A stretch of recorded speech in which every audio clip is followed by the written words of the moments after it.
Okay. All right then. Tēnā koutou katoa. Welcome to the second of our semester 2 bioethics seminars. I'm Josephine Johnson. I'm Associate Professor here in the Bioethics Centre, and as hopefully everyone knows, we have these seminars every Monday when the university's in session, 1 to 2, and all kinds of people from around the world and around the country.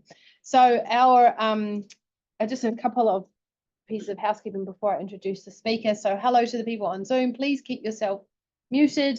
If you want to unmute at the end when we're asking questions, you can, or you can pop your questions in the chat. We'll have a seminar today until 2, and we'll have about 20 or 25 minutes for questions, so lots of time for questions, hopefully.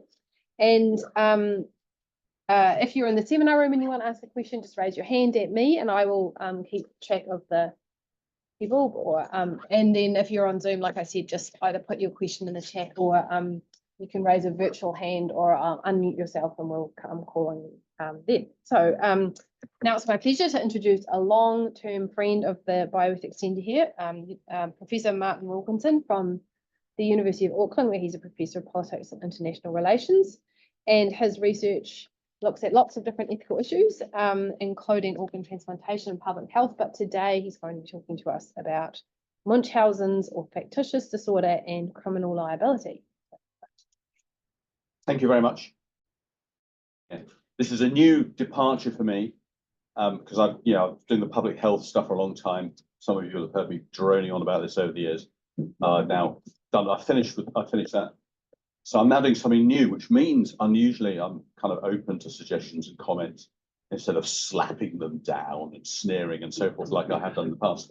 And today, yes, it's factitious disorder or Munchausen's, which is people faking or inducing symptoms, knowing what they're doing because of some strange motive, such as desiring the attention, the admiration of healthcare staff, the sympathy for them in their brave struggles, sometimes because they crave the drama, the flashing blue lights of the ambulance, sometimes because they delight in manipulating people and feeling very clever, and so on.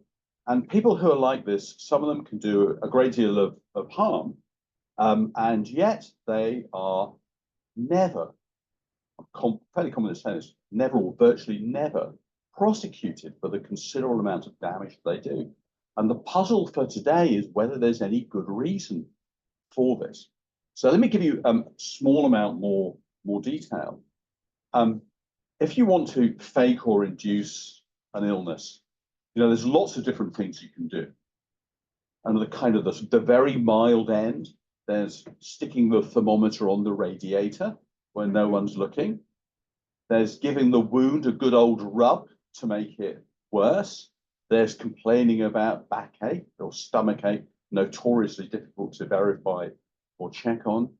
And then it can build up in more and more dramatic ways. Let me give you the most dramatic example that I've come across. This is an American example, and it involved a healthcare worker, that's not accidental, who deliberately took something called busulfan, which is a chemotherapy drug, although in fact, she didn't have cancer. So here's the quotation from the paper.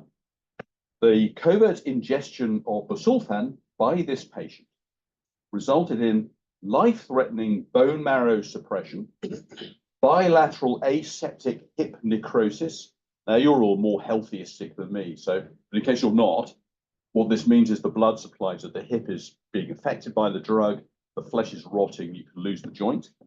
Transfusion-dependent thrombocytopenia, which is very low platelet levels, and a chronic pain syndrome.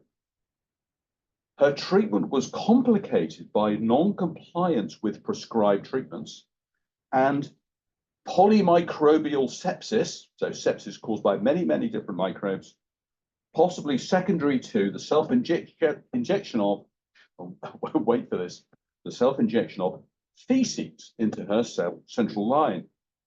To date, the total cost of care for the treatment of this patient's medical complications secondary to her ingestion of busulfan exceeds $1.1 million.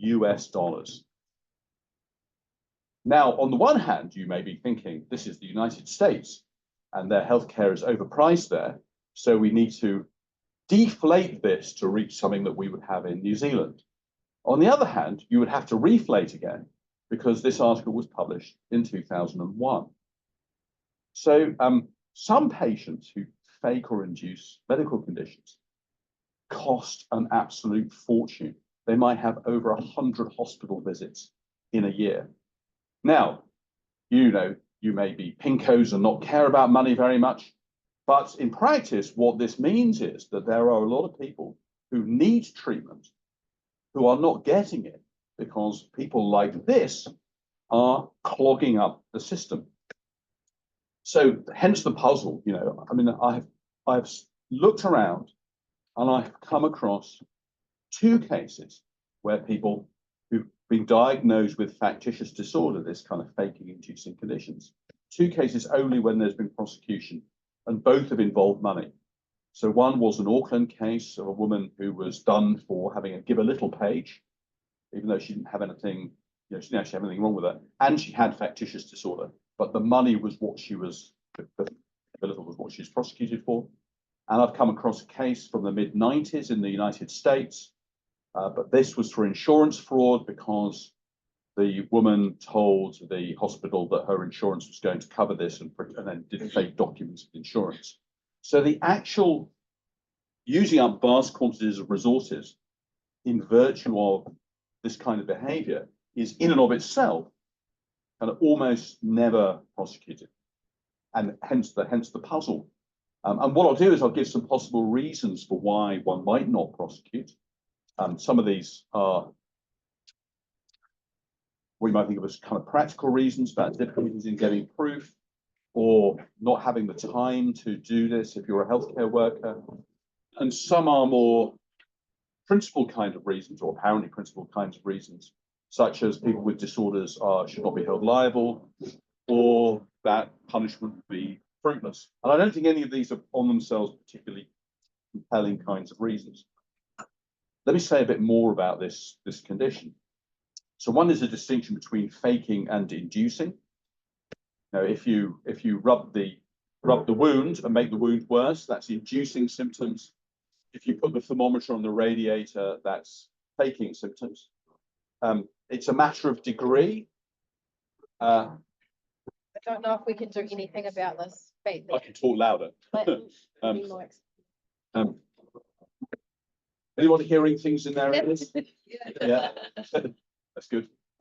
So it's a matter of degree. There are people who will fake on the internet.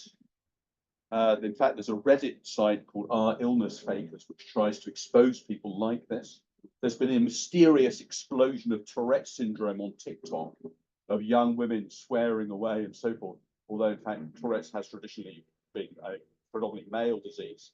So there seems to be an element of kind of everyone begging themselves up and getting themselves on the internet, all the way to kind of hospital hopper, who goes around from hospital to hospital, sometimes known by cynical health professionals as a frequent flyer, who might get to the level of, you know, extreme level of this patient who took chemotherapy drugs, and they sometimes kill themselves, although not intentionally, as a byproduct of what it is that they're doing.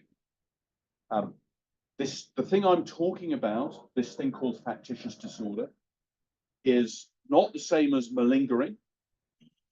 So it's not that you do it in order to get an insurance payout, skive off work, get away from the wife by having some time in hospital, get a hold of addictive drugs that you might want. For those other reasons, it's supposed to be in a traditional version because you desire to adopt a sick role for itself. It's not hypochondria. So hypochondriacs think that there is something wrong with them when there isn't. If you heard this kind of noise and immediately assumed that you've got schizophrenia because you're hearing sounds, that would be hypochondria. It's not conversion disorder, where sometimes traumatic events mean that you have physical symptoms such as blindness, which don't have organic causes, but you really do have the symptoms. And lastly, it's not the same as doing it to other people, which is factitious disorder imposed on another, or sometimes Munchausen's by proxy. So that's typically mothers harming their children in some way in order to get the admiration, sympathy, care, attention, and so forth of doing it to somebody else. This is people doing it to themselves. So given that it's can be so destructive, there's this great dissension amongst medical teams between ones who take the side of patients versus the ones who think they're faking, or it can use up huge resources. Why are they never prosecuted? People who do it to their children, the Munchausen's by proxy cases, they are sometimes prosecuted. Why not if it's done to oneself, given the damage that it does? But one line of argument, which I've come across because I've asked around about this, is that it's be very hard to prove. Be very hard to prove that somebody is faking, and often that will be true, but not always. So in some cases, you can people are caught. You open the door, and there they are deliberately letting their own blood. They're caught with vials of fake red inside their handbags or whatever, which they're using to simulate blood. They might be rubbing their wounds or something like that. So sometimes people can get caught. Sometimes they will fake psychiatric conditions, and typically here they'll overdo it. So let me give you an example. I've done this on Neil already, and it worked. So imagine that you're being given a classic test for amnesia. You've fallen over, you've hit your head, or whatever it might be. You're being given a test for amnesia. And there's a test called the coin in hand test. Does anyone know this? Okay, I don't, because this is in the modern era, I don't have a coin, but I do have the top of a pen. So what I want you to do, I want you to look here in my hand. Do you all see this? You see the Turn towards me. Zoomsters? Oh yeah, I know the other way, sorry. Turn towards, yeah, there you go. Yeah. Okay. I want you to look and see in which of my hands, and it's the right, I don't know if it's in mirror writing for Zoom people, which hand this pen top is in. Okay, you ready? I now want you to count backwards from 10. Are you ready? Go. 10. 8, 7, 6, 5, 4, 3, 2, 1. Excellent. Which hand is the pen top in?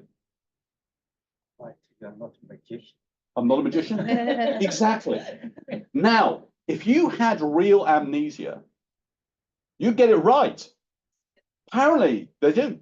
But if you're faking, you think, I better fake that I haven't got a memory. And they'll get it wrong.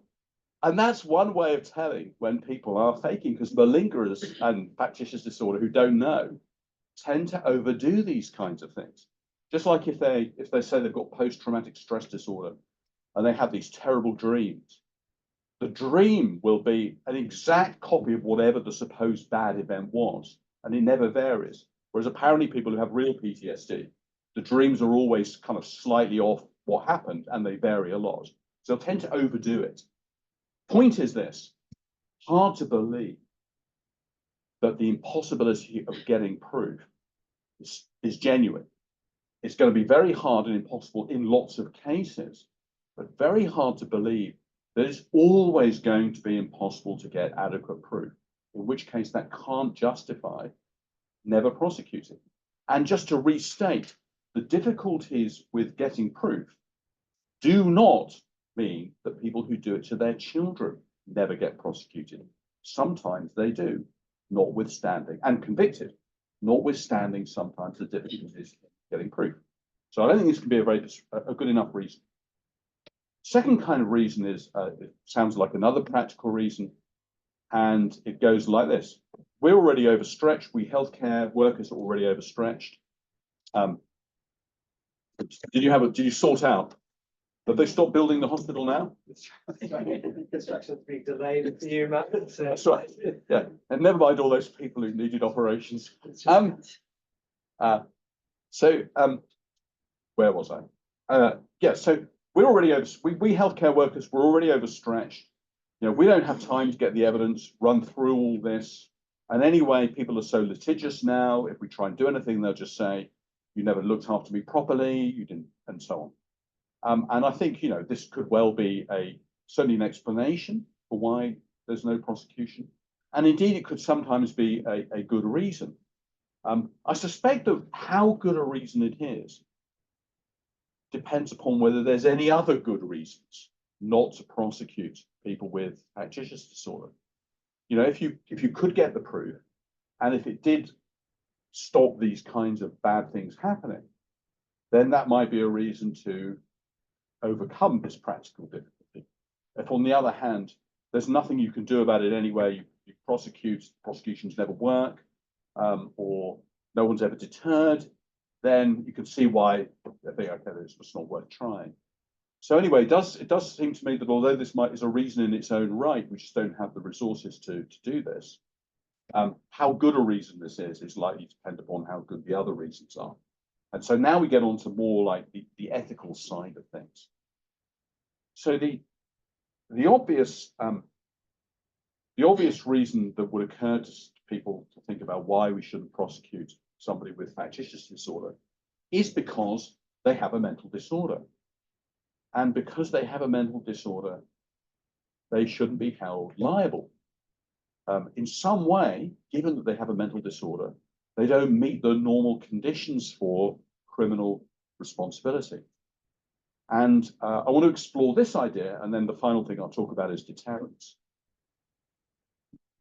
So as a first observation, the disorder that is factitious disorder is not unique, but different from many other kinds of mental disorder. So let me say a bit more about what it's like. People who fake or induce symptoms because they desire to adopt a sick role know what they're doing. They don't have cognitive delusions.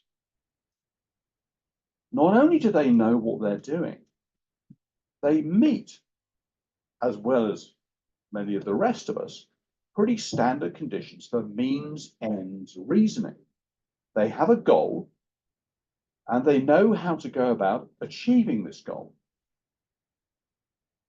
Now, anyone can blunder around, make mistakes, and be too careless and foolish and so forth, and exaggerate the amnesia they have or whatever. So, this is not like to say everyone's super rational here, but then that would be true of all of us in our lives. They're not really that different, except in the content of their goal. Not only that, I don't think that the goal that they have, which is maybe to be cleverer than others, maybe the sympathy, the admiration, the attention, I don't think this goal is that bizarre. It's like a souped-up version of what many of us have. Goodness knows, I mean, when we're children, all of us must have faked illness at some time or other, partly for some care and attention, as well as to skive out of maths. So this doesn't strike me as particularly strange, nor do they welcome the physical and mental consequences of doing what they're doing. So they don't go, I just love that feeling of nausea. I just love that. I just love that feeling of feeling really sick with a polymicrobial infection. Or it's just, I get a thrill out of injecting my bladder with sugar or egg white in order to get too much protein or sugar in the urine. It's not that. They don't like it. It's just a price they're willing to pay in order to achieve what they care about. So there is something, there's no doubt in my view, something very strange about people who are like this, certainly at the extreme end. There's something strange about it, but the strangeness is in their preference ordering, not in the nature of their goal, which is, not that strange, not in their attitude to the price they pay. It's just they're willing to pay a high price for this goal. They know what they're doing. So given this, a question is why we should even think of this as a mental disorder, which I'd say particularly good answer actually. But the next one, which is get onto the liability, is given that this behavior is conscious, rational means end, in the means end sense behavior, why would people who do this not be liable for what it is they do? Now, if we just kind of take a naive view, which is anyone with a disorder is not liable, it doesn't take long to see this cannot be right. So here's an example from a philosopher called Anthony Kenny, a long time ago. Suppose that you're an academic with delusions of paranoia. You think your colleagues out to get you, and they keep sabotaging your promotion applications. And you also have a certain narcissistic delusions. You think you're terrific at what you do, and it's only their jealousy and so forth that is holding you back. And then you go and poison your mother-in-law for the inheritance. It's an unrelated to the disorder that you have, doesn't explain it. You're not off the hook just because you have another disorder somewhere else. Even if the disorder causes the behavior, so not like the Kenny case, even if the disorder causes the behavior, that's definitely not going to be in and of itself enough to get someone off the hook. Never a week goes by, I think, in this country without yet another person going down for having nicked large quantities of money from their employer in order to fund their gambling addiction. They are gambling addicts, that's accepted, and yet they're convicted and sentenced for having stolen the money in order to feed their addiction.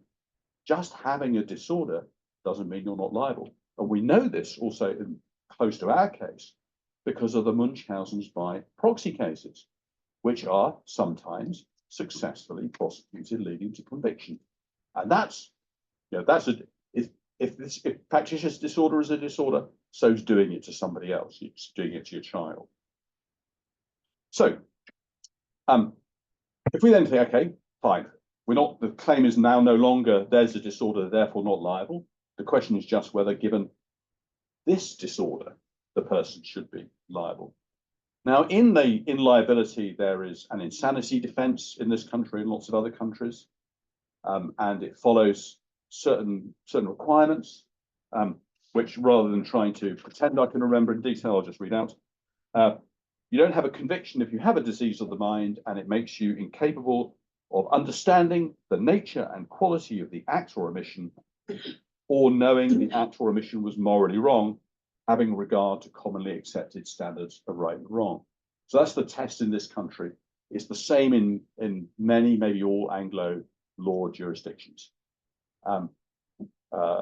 So in this case, if you think you're squeezing a lemon, but actually it's your partner's neck, right? Then you don't know what you're doing. If you don't know what you're doing is morally wrong, then you also wouldn't meet those kinds of conditions, and you'd have a defense. This doesn't mean you then go off, walking around the street, because then you might be treated just as a criminal mental patient. And so that's why people are very careful about pleading insanity defenses. You wouldn't want to do it to a charge of shoplifting, because you'd end up with a longer sentence, in effect, indefinite potentially. But this is not going to cover people with factitious disorder. People with factitious, it's very hard to demonstrate to meet the insanity defense. The fact that people with factitious disorder conceal what they're doing, lie about it, and so forth, means they do know what they're doing. They do know it's contrary to accepted standards. So they're not going to meet an insanity defense. Amongst people who think about insanity defenses, sometimes there's a suggestion to add a further element to it. It might be that you do know what you're doing, and you do know that it's wrong, but you can't stop yourself doing it. You either have irresistible desires, or you have something like irresistible desires, some impulse that's so strong that you can't resist. Now, this is not in the insanity defense in this country or many others. I think it was in certain American states and got taken out again. But this is sometimes a suggestion, and even if we didn't run it through insanity, we might think there should be a limit to liability here. If you might know that it's wrong, but you can't stop yourself doing it. And this idea would fit with a way I've seen factitious disorder described which is that it's like an addiction. That the patient, the factitious disorder patient, gets a fix, sort of builds up, and then they get their fix by suddenly faking something that leads to the ambulance coming. They get the drama, or they go off and see the doctor, and so they've got all these symptoms. And so, given that it's like an addiction, an addiction we might understand as irresistible desires, we might think there's something in this sort of idea. Now, however, let me immediately make things much blurrier. So first of all, whether factitious disorder is like an addiction is controversial, because some people say yes and some people say no. Secondly, whether we should think of addiction as being like irresistible desires is very controversial, because of certain well-known facts about the course of addiction, such as lots of addicts give up. There's now more ex-smokers than adult smokers in the US, for instance, because addictive behavior turns out to be quite sensitive to costs and benefits.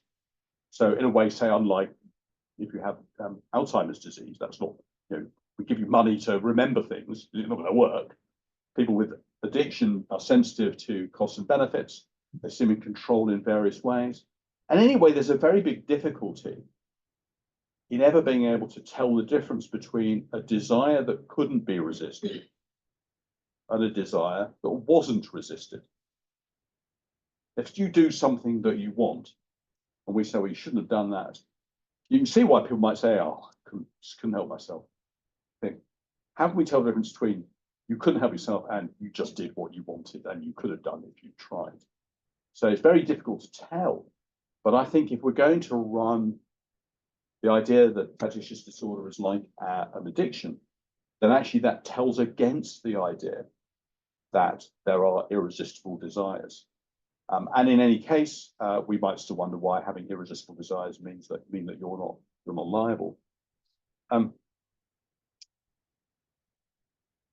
So the final thing, I think this would be enough for a conversation. The final thing is to change tack and go, okay, it might be that people meet the conditions for liability with this, but what's the point of punishing them? So all of you will no doubt know the chapter in the Introduction to the Principles of Morals and Legislation by Jeremy Bentham, called Cases Unmeet for Punishment. So Bentham, being a utilitarian, is forward-looking, and he primarily sees the purpose of punishment as deterrence. Not entirely, because sometimes it's simply stopping people. If you bung people inside, they can't do things to people outside. But there's a deterrence sort of thing as well. So he actually thinks that cases where deterrence won't work are cases where you shouldn't punish. Being a utilitarian, he counts the pains of punishment in the utilitarian calculus. So if we're going to inflict a punishment-sized pain on one of you, there's got to be a more than compensating benefit to other people.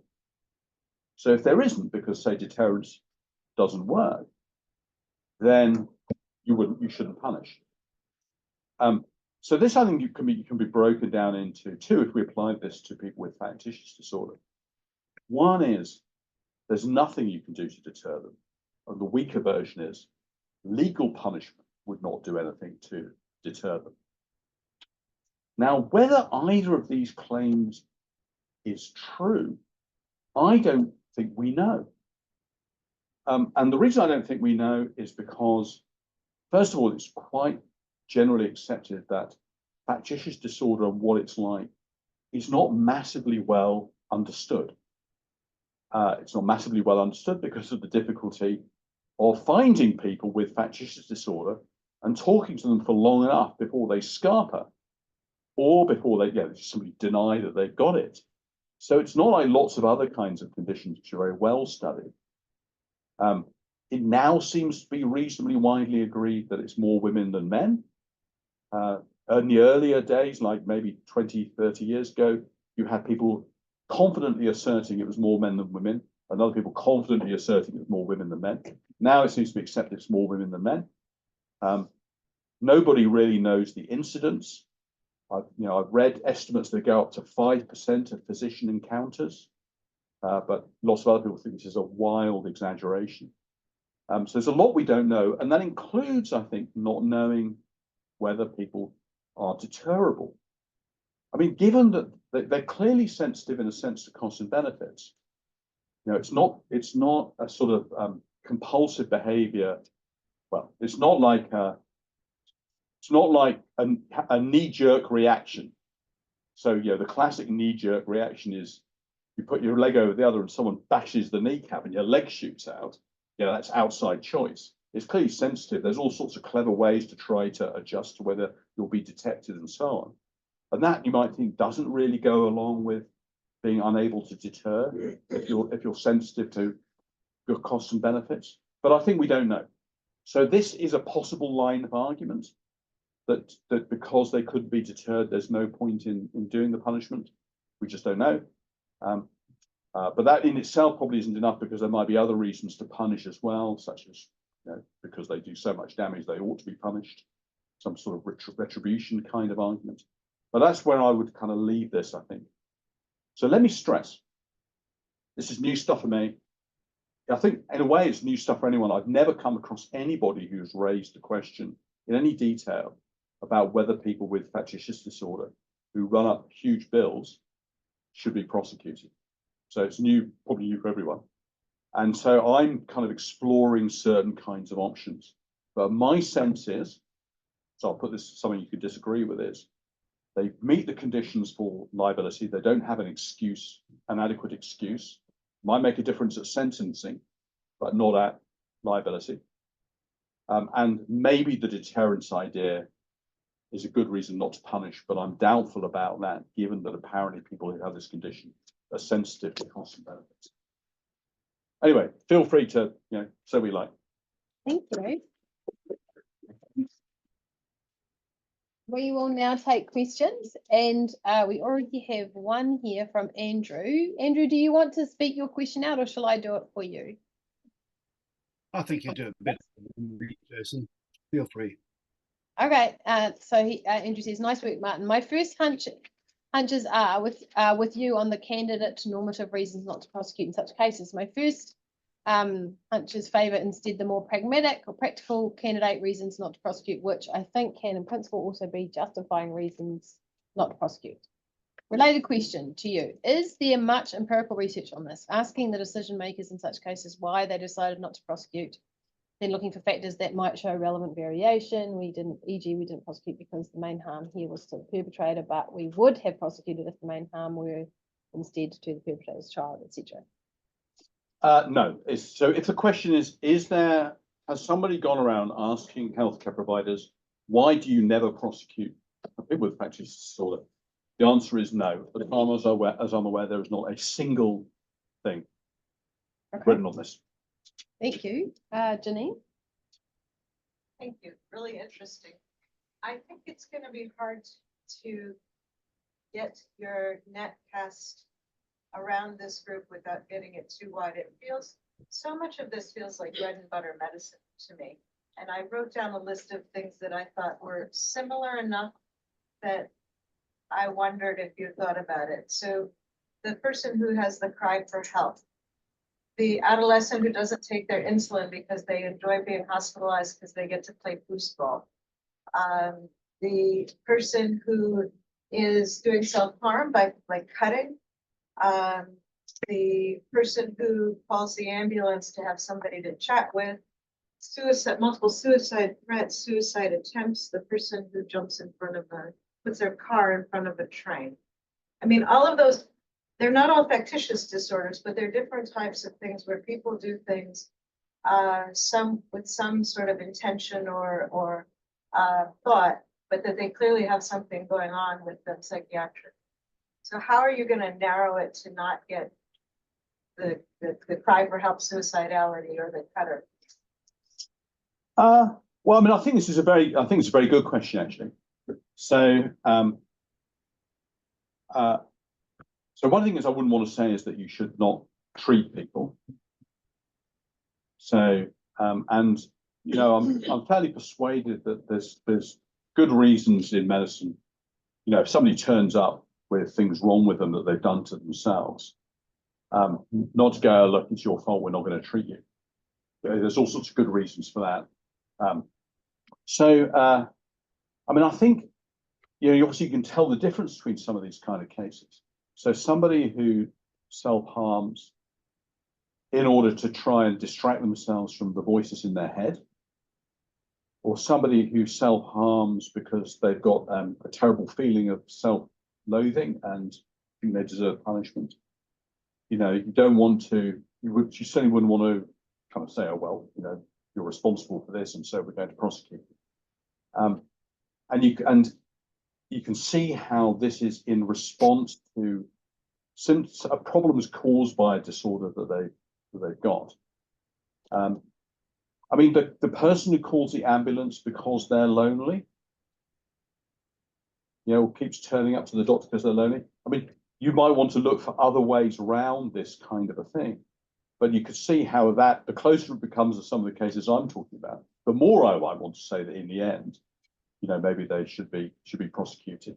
So the closer you make it to my cases, the more I'd say, okay. And I don't want to say prosecution is a first resort in any of these cases, or you shouldn't try and find some other way around it, or you should always do it for people with factitious disorder. It's going to have to meet, you know, conditions like being serious, as well as reasonable chance of conviction, and so on. I don't know whether this is a good enough answer to what you have to say. But the problems that you raise do arise in lots of other kinds of cases, like you stole the money to feed a gambling addiction. You want to prosecute then. How are you differentiating this from these other cases where you don't? So the desired conclusion by Nobby should never prosecute. Neil, and then who's The top left. oh, Hamish, sorry, I'm so sorry. But I'll go to Neil and then I'll come to you, Hamish. Hi, thanks, Martin. One way that philosophers might like to try to help you out is to offer you an account of what a disorder is. And the standard account out there these days is the sort of hybrid account given by Jerome Wakefield. So it's a harmful dysfunction. So I'm not sure how much that would help you. Just a couple of thoughts. So first of all, it's not clear that this is harmful to the person themselves, given their preference order. But it does seem that it could be counted harmful if you look at slightly different ways of accounting for harm, including the harm to others. On the other side is this idea of dysfunction. I was having a chat with Mike about this earlier on. So dysfunction is generally given evolutionary account. In other words, the function of some organ, or in this case, but I guess we're talking quite broadly about the human mind or rational decision making or whatever, is whatever it has been selected for in evolutionary terms, presumably, ultimately, to enable us to reproduce and live in order to reproduce or whatever. So if you're going to try to meet those criteria, that's where you would have to look for those two. And off the top of my head, I'm not sure what the dysfunction would be, but at any rate, you would have to find one if you're going to meet that set of criteria for being a disorder. It doesn't tell you how to then go about what you do next, but given that it does seem to, it's called a disorder, it might be quite interesting if it turned out not to be. Yeah, no, well, that's true. So, I mean, I think a reason I got interested in the problem is the harmful side of things. Yeah. So if one wants to take harm as a sort of setback to one's interests, and the question then arises, well, then what are someone's interests? And the interests are in some sense down to them. they are the fulfillment of your ultimate goals, then this actually would count as not being harmful. Because it is the fulfillment of their ultimate goals, they're aware of the price and they're willing to pay it. I have to say, I think that this is an objection to the view of well-being as a fulfillment of ultimate goals. But anyway, that's one puzzle. I mean, I can never know how to apply these evolutionary kind of things to something that doesn't obviously and immediately bear on reproduction. Presumably an addiction would be the same kind of problem. Why being a gambling addict, I mean, you could tell stories in which it affects your reproductive ability, but it's fairly contingent. But I don't know. But then I also don't know where this would get us when it comes down to the liability. Although I agree, it's an interesting question about why factitious disorder is a disorder. So Hamish, did you Okay, want to go? Yeah, thanks. Just picking up on the previous person who spoke. Look, there's sort of an assumption here of volition that these people are in charge of what they're doing, and so I think that question needs to be answered prior to whether or not you prosecute. I mean, the range of human, personality and presentations to medical care is huge, and this is on the very extreme end of it. I've only seen 3 cases that might be in this sort of category in my whole practicing lifetime. And I each time the question about would we prosecute or not just does not come up, because it seems clear to us that those people do not have volition over what they are doing. So, I mean, I'm not sure how much you've looked into the psychiatric or psychodynamic or psychological models that underpin this sort of thing, but I'm sure that literature would be very interesting. I most of the time we feel that we're in charge of what we do, but sometimes we clearly aren't, as the gambling situations, illustrate. So I'm sort of,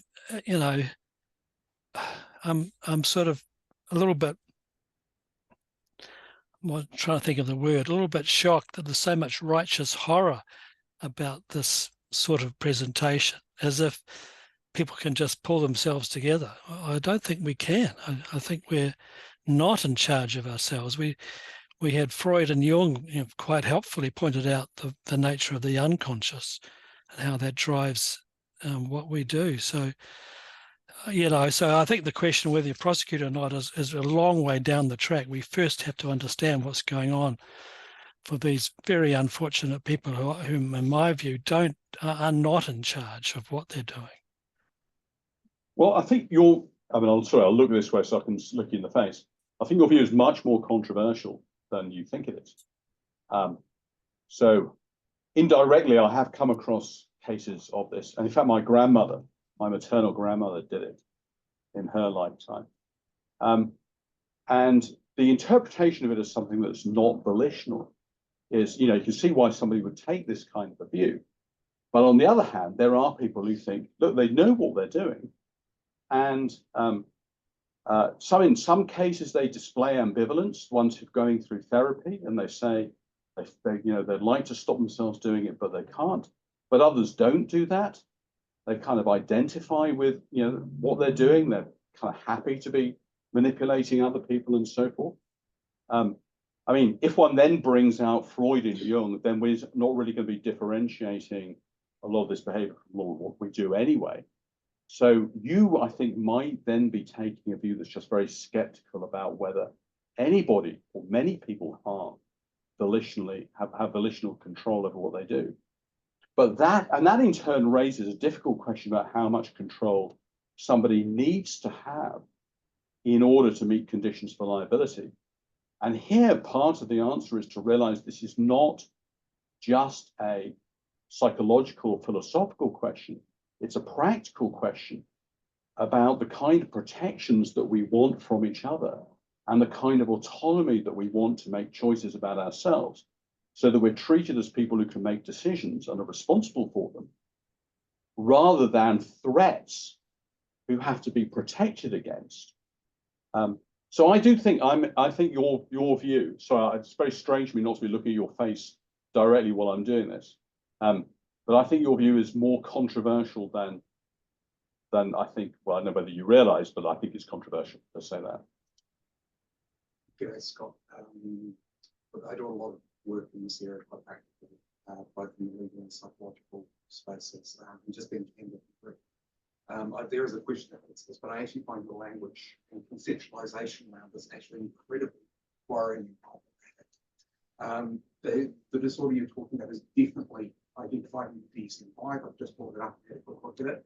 And I think that a more important question that I would challenge you to ask yourself is actually whether or not what the worth is in criminalising health matters like this, including matters of mental health, because we're already seeing the flow on and major issues of criminalising matters of health, particularly women's health in the US, and how that destabilises and undermines both individuals and society. So that question you keep coming back to, you know, people being prosecuted for their gambling addictions, stealing for their gambling addictions. A more fundamental question here is, should they actually be prosecuted at all? And is it actually our laws and our conceptions of criminality that are actually out of date? And these things should actually be treated as public health matters, because that would actually address your, you know, people seeing people's threats you have to be protected against. There's a lot of parallels here with alcohol. You know, it's an addiction here. So my question really comes back to, why do you believe that these matters of health and public health, mental health, should be criminalised when that's just not an effective way to deal with it? Well, so you mentioned a lot of different things there, which I'm not in any way committed to, such as criminalising abortion. Well, suppose you've got somebody who's an alcoholic and he gets drunk and he drives his car and he crashes and kills somebody else. Off the hook? No, but on the same basis, you know, putting them through a court process and even potentially imprisoning them isn't going to fix the problem. And that's why we end up with recidivism, you know, drunk drivers, because the problem's not actually being fixed. And you said before you want to take a pragmatic approach on this. Okay, so if criminal punishment has no effect on the incidents, then I would say, okay, well, then maybe we shouldn't do it. I don't think you'd be able to run that kind of argument for drink driving, which has massively fallen, certainly in the 30 years I've been in New Zealand. So I don't think it's in general the case that punishment has no deterrent effect at all.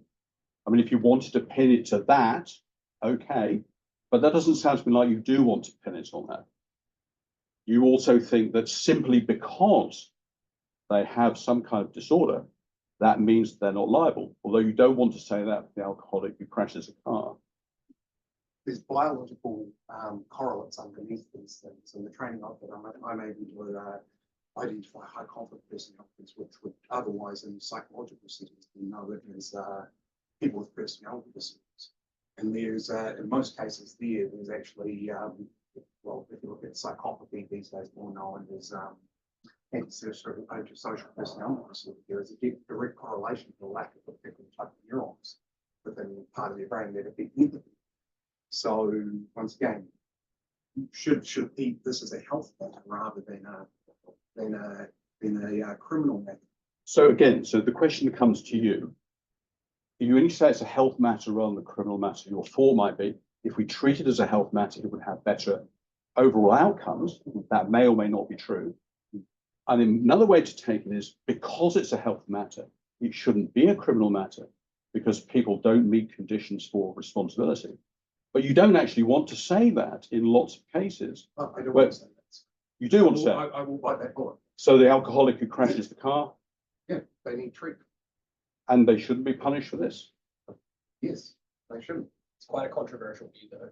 Oh, Yeah, and because it's got a biological correlate. I mean, why would that mean that someone's not responsible? Everything's got biological correlates.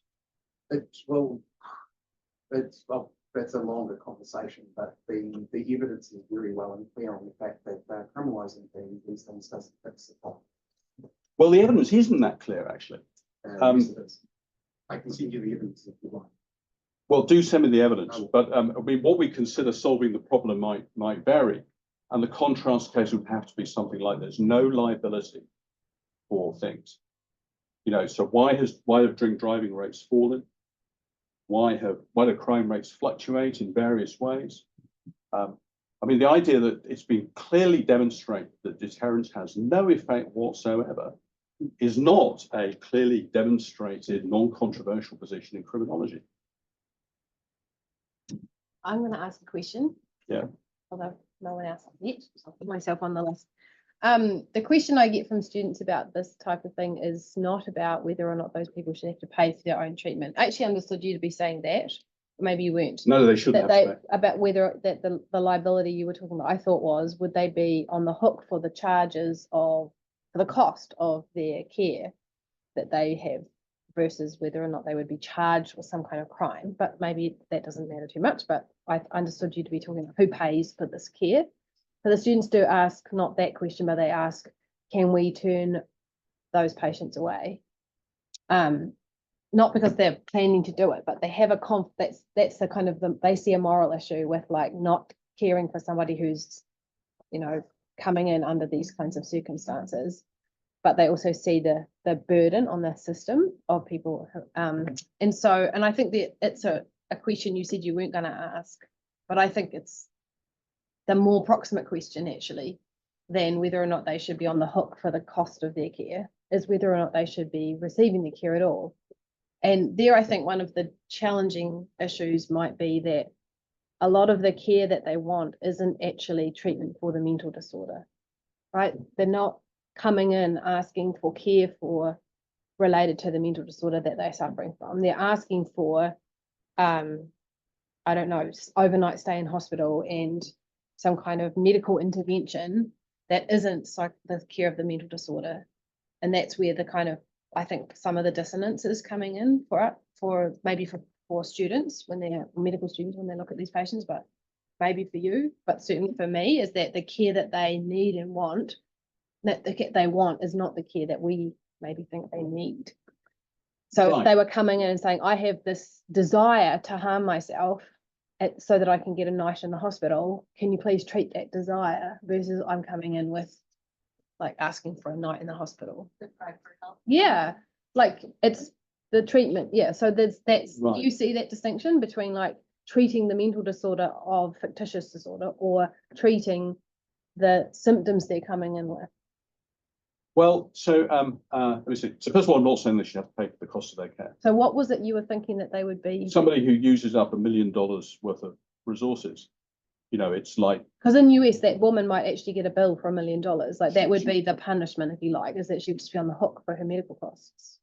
yeah, no, that would be true. But here, you know, anyway, it's a separate point about paying for the healthcare cost, as opposed to having done this damage by using up resources that could have gone to somebody who needed it. So it would So, be like but- a crime, you were thinking? Sorry? A Yeah. crime, Yes, like a property crime. like a fraud, Ah, obtaining services by deception. But to go back to your, I mean, in a way, if somebody is faking an illness, then it's not a problem from the clinicians to decide whether to treat the illness if they're confident that they're faking.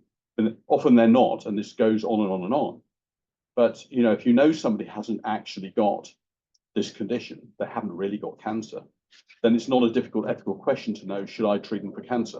You shouldn't. but it might take quite a bit of time to figure that out. No question But about then that. you're going down a rabbit hole of do they have cancer, not going down the how do I treat this disorder? No, that's true. So then it might be the how to treat disorder, but as I understand it, it's very hard to treat people with factitious disorder because they don't think that, they deny that they've got it. They will discharge themselves. They'll find another doctor who will. I mean, I would It's just like sympathetic. to see everybody get an attempt at treatment, even if it's lots of things are hard to treat, but we still try. Well, but in this kind of case, it's hard to treat if they don't even turn up. That kind of hard to treat. How they use that resources. Oh, because they say they're letting their blood. They've got very low blood counts. They're faking some other kind of condition for which they're receiving treatment. They're having endless hospital visits for this before somebody says, you know, this doesn't actually fit the profile of somebody with this disease. And then they say, you know, they think that they start trying to probe to see if they're faking, and they discharge themselves. That's how. Sorry, I'm going to come in there. What about duty of medical professionals? Because this kind of behaviour is fairly quickly identified on the coalface, on the practical basis of it. No, I think that's not true, actually. I'm going to quickly move to this question here, and then we will need to wrap up. So I was losing. I was just going to ask, do you see a difference in the cases where they're faking an illness in the sense of like injecting themselves so that their urine tests show up with readings they don't actually have and inducing the illness? Because in that case, even though they've given themselves the illness, they do have the illness in a way. Yeah, I mean, I do. So, you know, if they've actually caused these conditions, I mean, I think in that way, you treat them like somebody who's cut their arms. You know, they've cut their arms. Why? For whatever reasons, but not factitious disorder. And you just, okay, so you have to bandage it up and try and find out why they did it and try not to have them do it again and so on, versus the fake. Yeah, so yeah, I would. We had a question here online that I didn't see until just now about what the prosecution would be, but you answered that, I think, when you answered my question, which was that you were seeing this as a kind of fraud. Yeah. Okay. We might have time. Yeah, go ahead. One more question. Then we'll stop. That was great. On just picking up on Josie's point, because I also thought at one point that you might have been thinking that, you know, because the cost of this is the cost of all of us for the public health services that's good. So one liability they could have, you could look at as liability for paying for your own treatment, and then it'd be interesting to know whether, like, what conditions are for treating that, but also to your suggestion that they might be sensitive to cost of benefit. Well, I couldn't remember if they were sensitive to this, or because they clearly do prioritize achieving this goal over all sorts of costs. So yeah, they do. Maybe they would just wear it with dissuade them, but it would certainly alleviate. It would reduce an objection that others have to these compounds, but that we're paying. You know, I think So privatizing that is one thing, I suppose. And you know, and then I sort of wondered, well, what if you did have a, you know, an issue here? It's like just healthcare business, conscientious and don't want to treat you for any old thing. But we do have, you know, cosmetic surgery and people make decisions that, I suppose. And I'm just wondering, providing people with access to some sort of, in an imaginary world where they had unlimited access to some healthcare resources, whether they'd be happy with just using it, you know, not kind of, you know, and maybe they wouldn't actually are aiming the deceptive aspect, or that's something that is part of the goal. Well, so I mean, just one thought is that there was apparently once a hospital in the US that simply kept a bed somebody with this, and he just paid. I'm super happy. I mean, so faking or deception is now part of the DSM-5 criteria. It wasn't in some of the earlier criteria. I don't know why. I can't remember why it's been put on or whether there's a good reason. But reading a lot of the patient self-reports about this, I don't think making it just an option you paid for would give them what they want. Because if you want admiration for you in your struggle, then people have got to believe it's a struggle. Bad things happen to you and you're working your way through it. So it might not be, I mean, it might be some kind of solution, but probably not the solution. I'm going to end it there. So thank you very, very much. That was very provocative. And next week we are hearing from Jing Bao Ni, our professor here at the Bioethics Centre, who's going to be talking about the China's response to COVID and looking at that through a lens of Confucian ethics. Really, really fascinating. But I want to thank Martin, thank everyone online and in person, and hope to see you again soon. Thank you very much.